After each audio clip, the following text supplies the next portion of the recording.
ونستعينه ونستغفره ونؤمن به ونتوكل عليه ونعوذ بالله من شرور أنفسنا ومن سيئات أعمالنا من يهده الله فلا مضل له ومن يضلله فلا هادي له ونشهد أن لا إله إلا الله وحده لا شريك له ونشهد أن سيدنا ومولانا محمدا عبده ورسوله أما بعد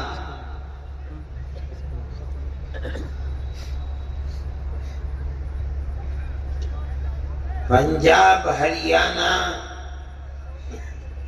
ہماچل اور چنڈی گڑھ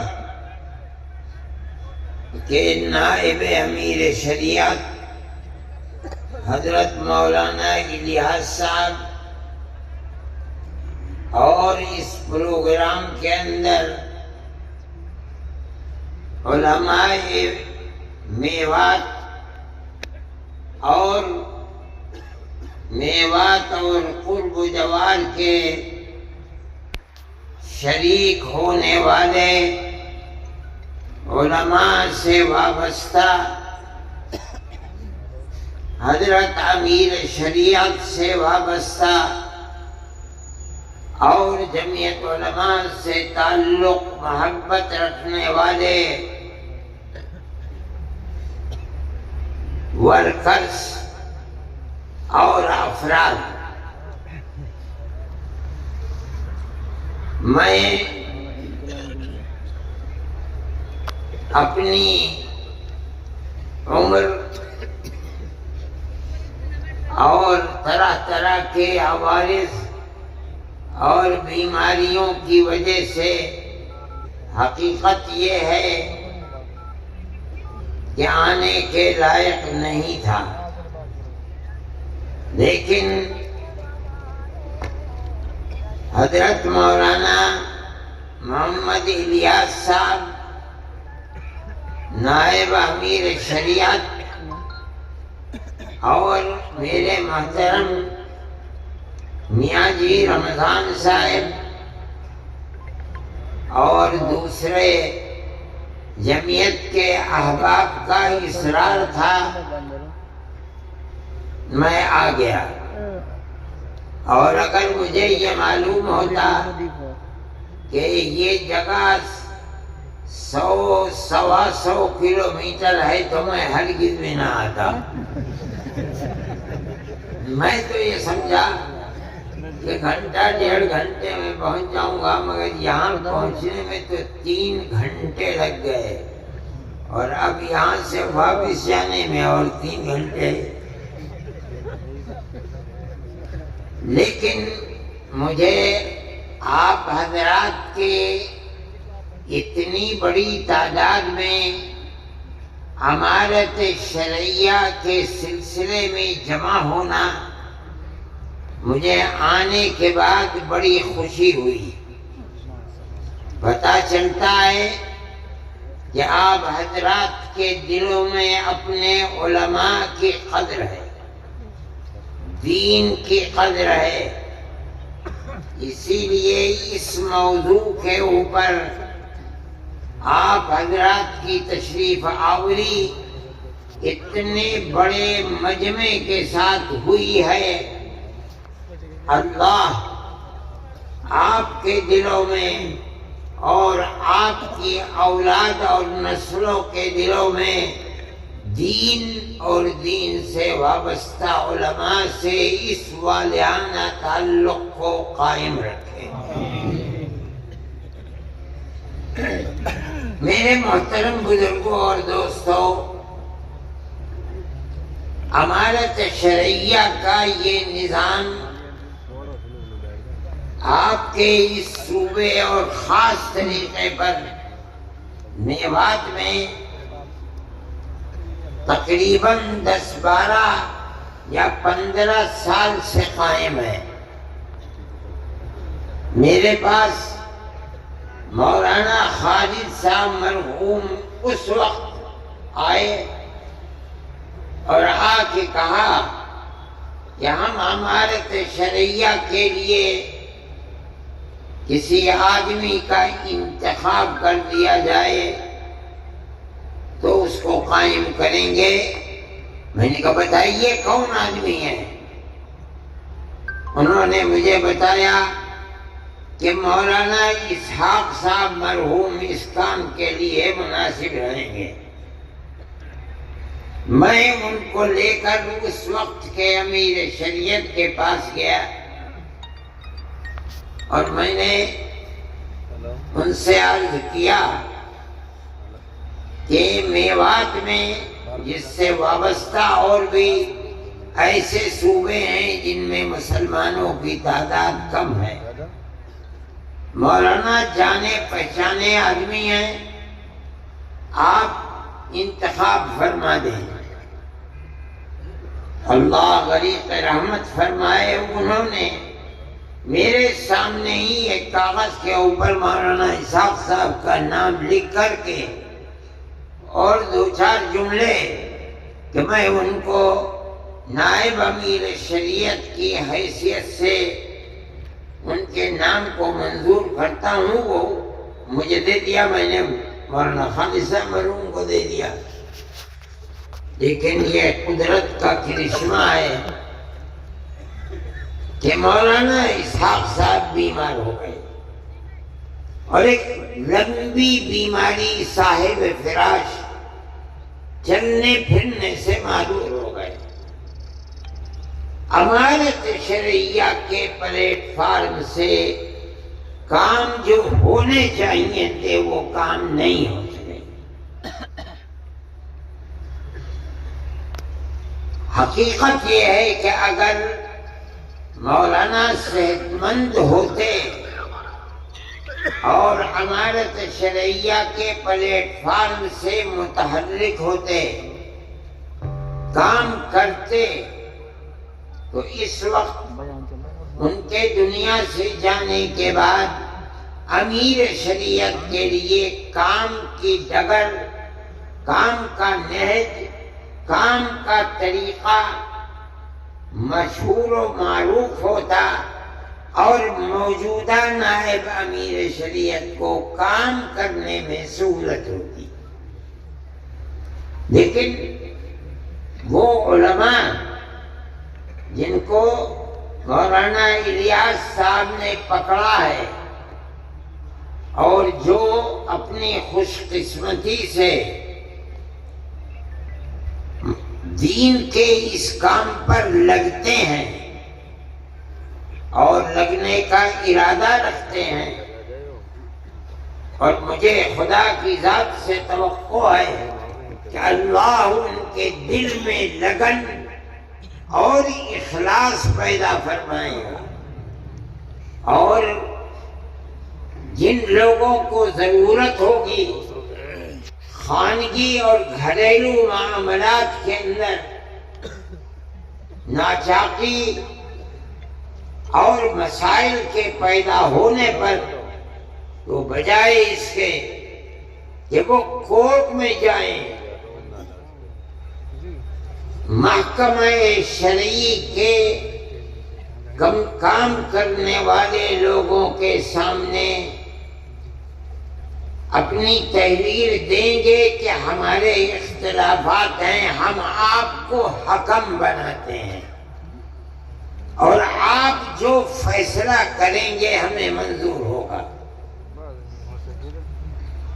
ان کو حکم بنا کر ثالث کے طریقے کے اوپر رکھیں، معاملات کو رکھیں، اور وہ اللہ کو اپنے سامنے حاضر و ناظر سمجھ کر بغیر کسی رعایت کے قرآن و حدیث کو اپنے سامنے رکھ کر اس کے مطابق فیصلہ دیں۔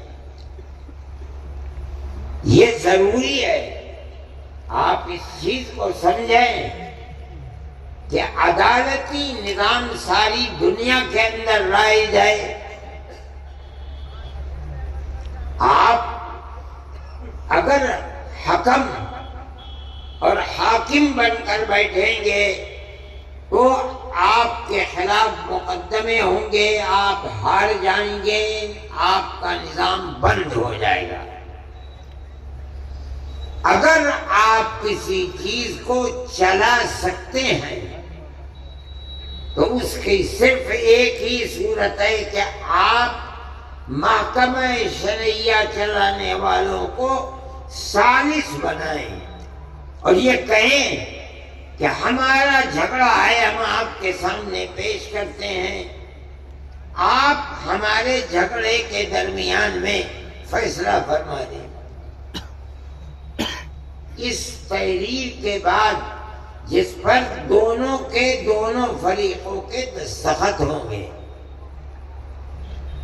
یہ چیز چلے گی، بجائے اس کے کہ آپ لاکھوں اور کروڑوں روپیہ عدالتوں کی نظر کر دیں، فقیر بن جائیں، زمینیں بک جائیں۔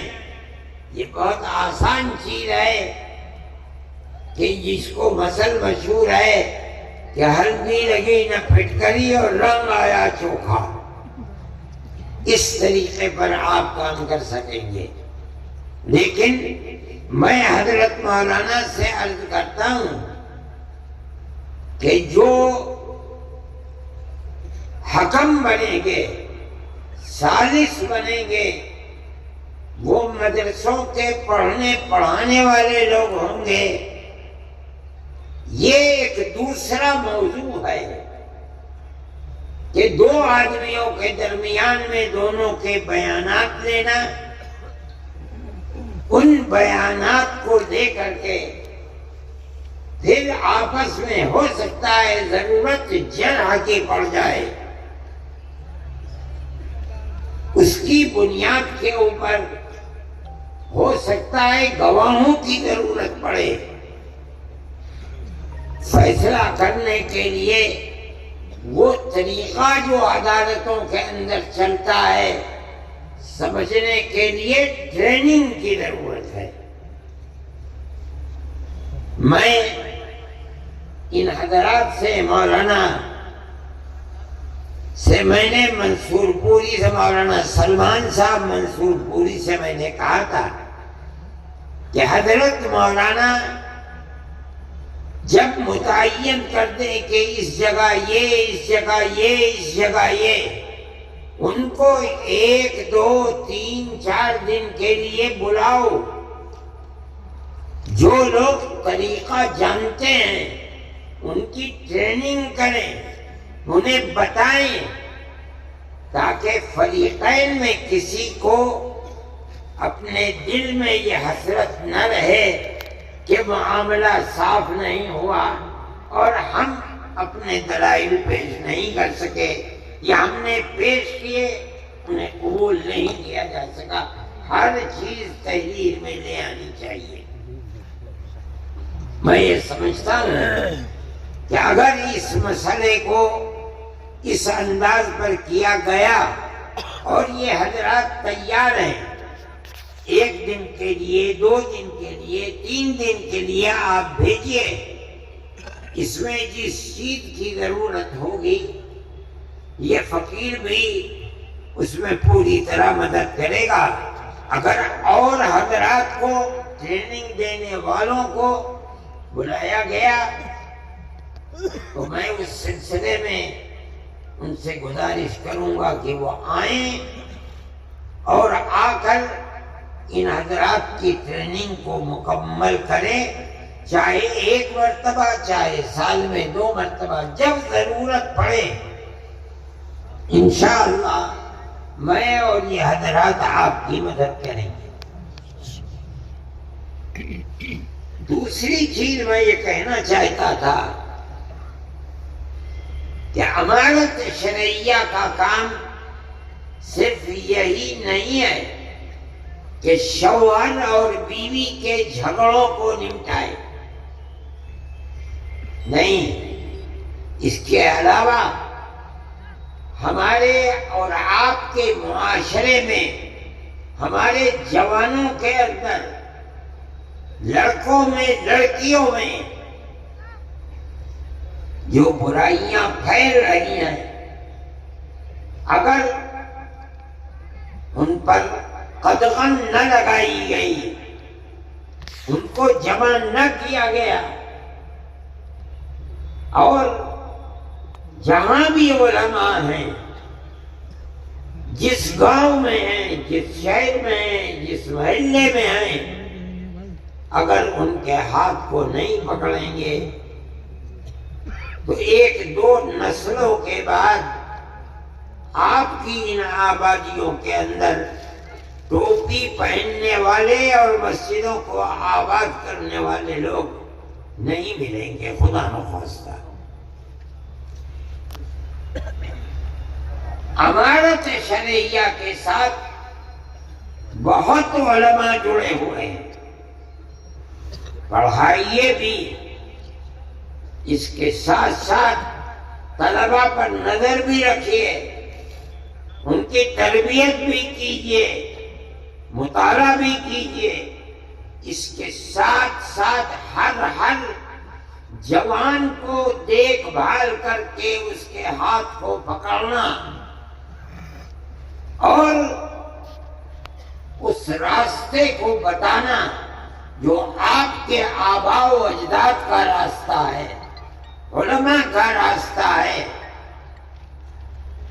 اللہ کے نبی کا بتایا ہوا راستہ ہے، اس راستے پر لے کے چلے۔ یہ بھی امارت شرعیہ کا ایک بنیادی طریقہ کار ہے، اگر آپ اس کو نہیں اپنائیں گے تو آپ کا کام مکمل نہیں ہے۔ وہ ماں باپ جو اپنے بچے کو دیکھ رہے ہیں کہ وہ راستے سے ہٹا ہوا ہے، علماء کو بتائیں، علماء کا یہ فرض ہے کہ جائے، قریب کرے، محبت اور پیار کے ساتھ سمجھائے، اور امر بالمعروف اور نہی عن المنکر کر کے اس کو سیدھے راستے پر لائے۔ یہ فرض ہے۔ مجھ سے لوگوں نے اس سفر میں بھی بتایا، پہلے بھی بتاتے ہیں کہ لوگوں کے اندر جوا، سٹا، شراب، بدکاری پہلے سے بہت زیادہ ہے، اور یہ چیز آپ کی بھی عفت و پاک دامنی کے اوپر پھٹا لگائے گی۔ آپ کے بچے اگر محفوظ نہیں ہیں، لڑکے، یاد رکھیے کہ آپ کی لڑکیاں بھی محفوظ نہیں رہ پائیں گی۔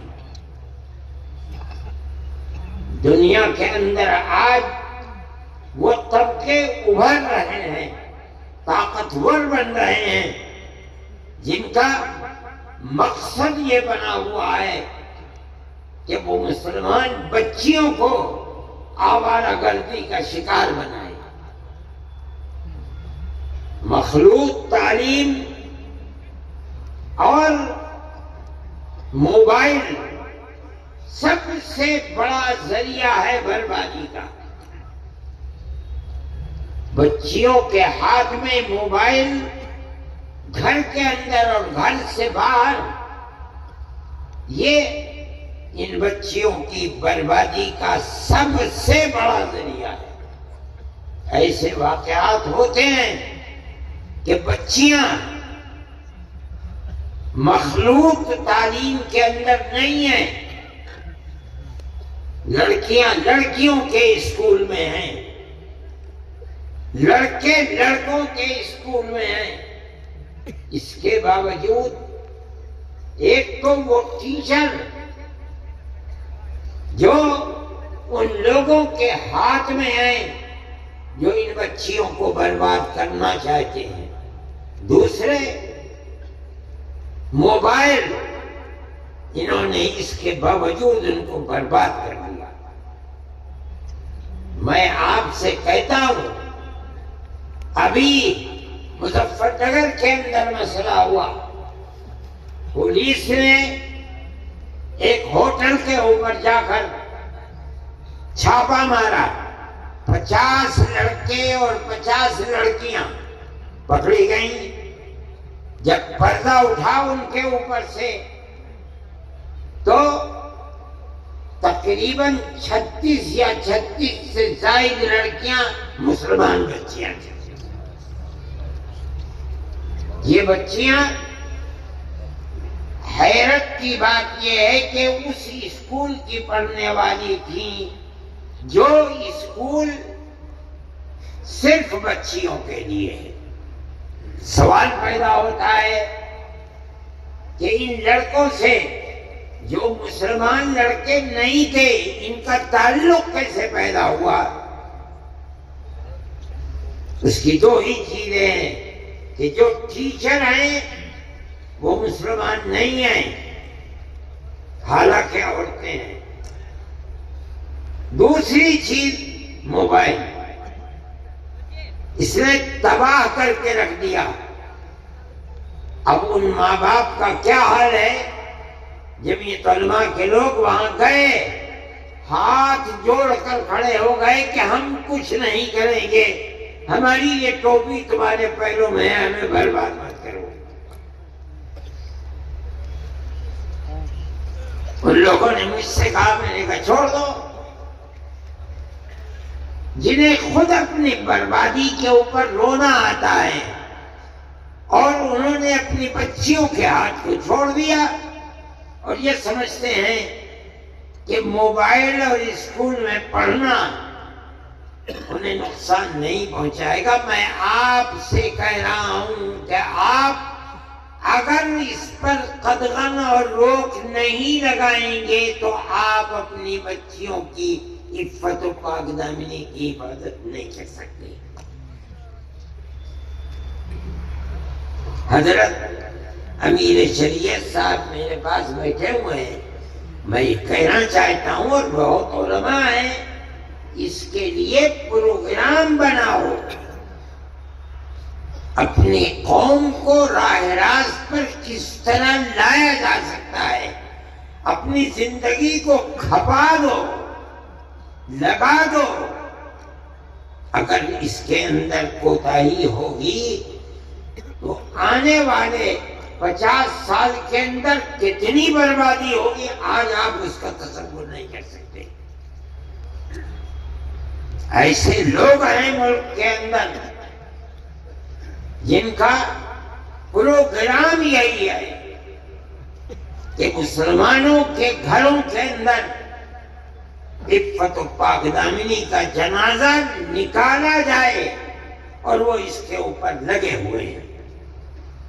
میں خواہ اس چیز کو، یہ مجمع، یہ جلسہ وہ سننے کے لیے نہیں ہے، میں یہ کہتا ہوں، ماں باپ سے بھی کہتا ہوں، علماء سے بھی کہتا ہوں، امارت شرعیہ کے ذمہ داروں سے بھی کہتا ہوں کہ خدا کے لیے قوم کی فکر کرو۔ صرف اتنی بات کافی نہیں ہے، صحیح ہے، جمعیت علماء کا پروگرام ہے کہ آپ وہ اسکول جن میں 5ویں کلاس کے بعد مخلوط تعلیم ہے، آپ مخلوط ملی جلی لڑکے اور لڑکیوں کی تعلیم کو بند کریں۔ خدا نے جن کو طاقت دی ہے، 10 20 25 50 آدمی مل کر تھوڑی سی زمین دے کر بچیوں کے لیے الگ اسکول، بچوں کے لیے الگ اسکول بناؤ۔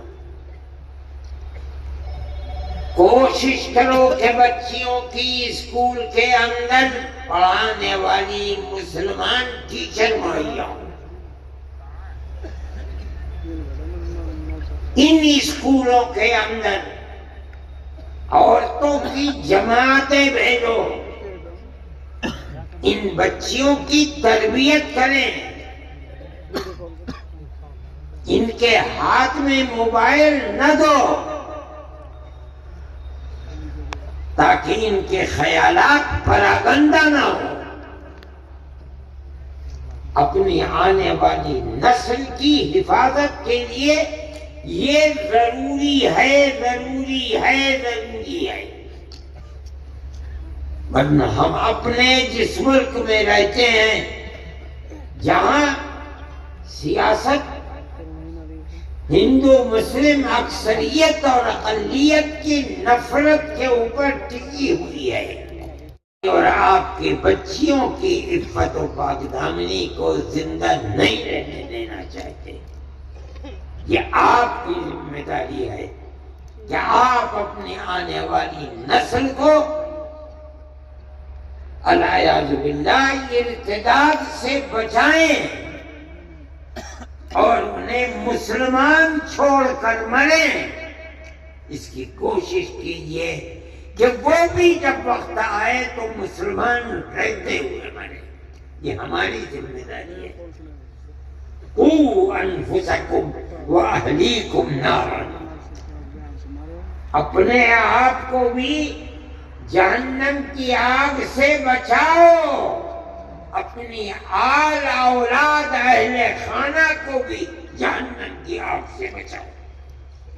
یہ جبھی ہوگا جب ماں باپ، بہن بھائی، بڑے اور چھوٹے اس نقطۂ نظر میں سب متفق ہوں کہ ہمیں اپنے گھر، در، اولاد، بیوی، بچے، بچیوں سب کو جس طرح ہم مسلمان ہیں انہیں بھی مسلمان ہی بنا کر دنیا سے جانا ہے.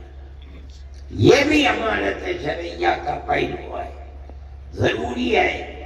اس لیے آپ حضرات جس ولولے اور جذبے کے ساتھ آئے ہیں، میں آپ سے کہتا ہوں کہ آپسی گھریلو جھگڑے یقیناً ان کا حل ہونا چاہیے.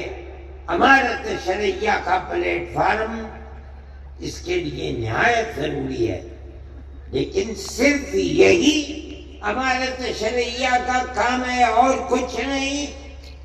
غلط ہے. میں نے کہا کہ اپنی اور اپنی نسل کی حفاظت یہ کم ضروری نہیں ہے، ضروری ہے اور بہت زیادہ ضروری ہے.